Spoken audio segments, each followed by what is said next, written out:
Those mad people you see on the Discovery Channel chasing twisters in wild weather, they're pretty commonplace in the States. But are you aware that we have storm chasers right here in New Zealand? Dedicated folk who ditch work to roam the countryside looking for thunder, lightning, hail and more. Abby Scott caught up with the Canterbury storm chasers.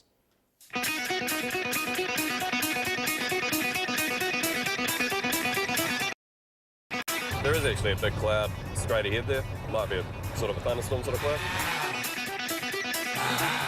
Where's that breeze coming from? This is not a religious experience, it's just a storm. But, you know, it's quite exciting. Oh, that was lightning. That was lightning up there, I think. You can hear the thunder then. Need to keep moving.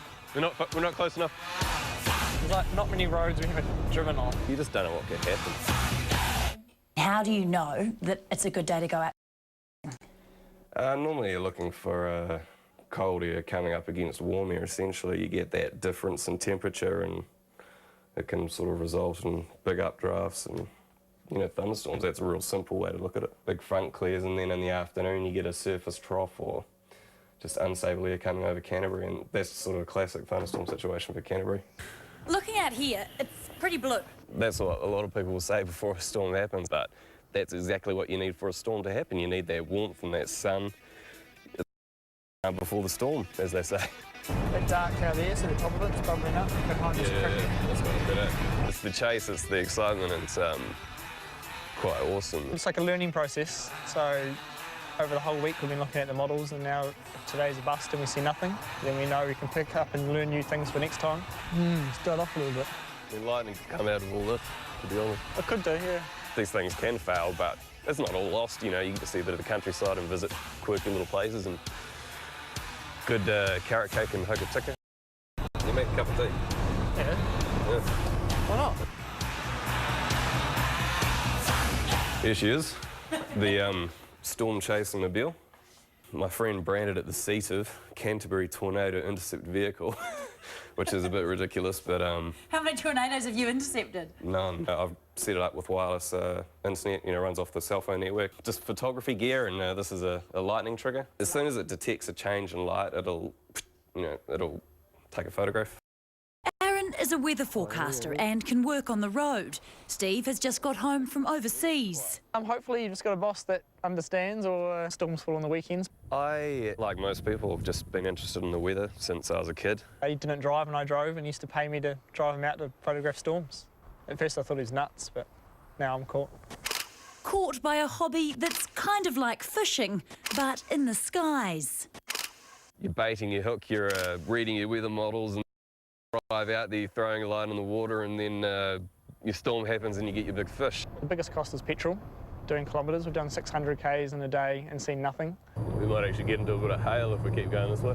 This operation is tiny compared to international chases. Like it's crossing the road right now. Just pause right here, because okay, it's behind us. In New Zealand, we sort of chase everything we possibly can, because you might get a storm today, then I have nothing for 2 months. Steve's been chasing in the States and in Darwin. It's just exciting to see nature, you know, at its best. You know, so angry and violent. I actually like New Zealand in a way that I can be out there. I'm the only guy out there looking at these things. Whereas in the States, you're going to have hordes of people and, God, this is a you know, gorgeous storm. big massive convoys of cars going after storms.